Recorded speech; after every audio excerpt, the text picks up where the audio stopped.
ఈ రాత్రి వేళ సమయంలో అమ్మలాగా ఆదరించే దేవుడు, నీ శ్రమలు నీ నిందలు చూసిన దేవుడు, నీ కన్నీరును చూసిన దేవుడు, ఈ రాత్రి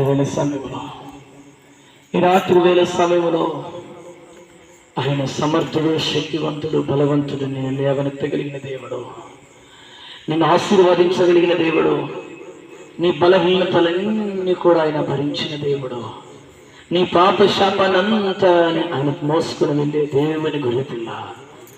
ఈ రాత్రి వేళ సమయంలో ఎంత ఘోర పాపివైనా సరే ఈ క్షణములను నీ పాపం ఒప్పుకొని విడిచిపెట్టు. దేవుని కనికరాన్ని నువ్వు పొందుతావు. ఇప్పటి వరకు ఎలా జీవించావేమో, ఇప్పటి వరకు ఎలా జీవించావో నాకు తెలియదు, కానీ ఇక నుండి ప్రభు కోసం నువ్వు జీవించాలని ప్రభు మాట్లాడినాడు. ఇంత స్థానం కోరినాడు నీ జీవితంలో, నీ కుటుంబంలో, నీ జీవితంలో ఆయన ఉండడానికి సిద్ధపడినాడు. అన్నిటి అవకాశం ఇచ్చావు, కానీ దేవునికి ఇవ్వవా? ఇంత స్థానం ఆయనకి ఇస్తే చాలు. నీ జీవితాన్ని అద్భుతంగా కట్టగలిగిన దేవుడు, నీ బ్రతుకును మార్చగలిగిన దేవుడు, నీ ప్రతి పరిస్థితిని చక్కబెట్టగలిగిన దేవుడు, నీ ప్రతి రోగాన్ని తొలగించగలిగిన దేవుడు. ఆయన పొందిన దెబ్బల చేత స్వస్థత ఉంది. ఎంతో మంది డాక్టర్ల దగ్గర తిరిగి వేసారిపోయినావేమో, నీ డబ్బునంతా వృధా చేసుకున్నావేమో. 12 సంవత్సరముల రక్తస్రావం కలిగిన స్త్రీని దేవుడు ఒకే క్షణంలో బాగు చేసేయడు. ఈ రాత్రి వేళ సమయంలో నీ విశ్వాసం నిన్ను స్వస్థపరచును, నీ విశ్వాసం నిన్ను స్వస్థపరచును. నేను ప్రార్థన చేయబోతున్నాను.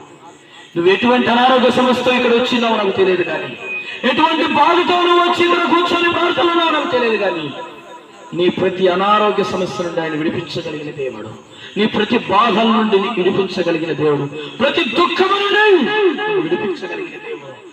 యేసు అనగా రక్షకుడు, రక్షించడానికి వచ్చిన దేవుడు. నేను ప్రార్థన చేయబోతున్నాను. ఈ రోజు నుండి నేను ప్రభు కోసం బ్రతుకుతానన్నా, ఈ రోజు నుండి ప్రభు సాక్షిగా జీవిస్తానన్నా, ఈ రోజు నుండి నేను నమ్మకంగా బ్రతుకుతానన్నా. మరణమైనా సరే నేను ప్రభు కోసం బ్రతుకుతాను, నమ్మకంగా బ్రతుకుతాను, యథార్థంగా బ్రతుకుతాను. నాకు అర్థమైపోయిందన్న, ఈ లోకం అశాశ్వతం, శాశ్వతమైన లోక పరలోక రాజ్యం అని, ఆయన సర్వాన్ని కలగజేసిన దేవుడని, ఆయన నన్ను ప్రేమించి లోకానికి వచ్చాడని నాకు అర్థమైపోయింది. ఈ రోజు నుండి పరిశుద్ధంగా బ్రతుకుతాను. ఎవరైతే తీర్మానం తీసుకుంటున్నారో మీ కుడి హస్తాల పైకి చూపిస్తున్నాను, ప్రార్థన చేస్తాను.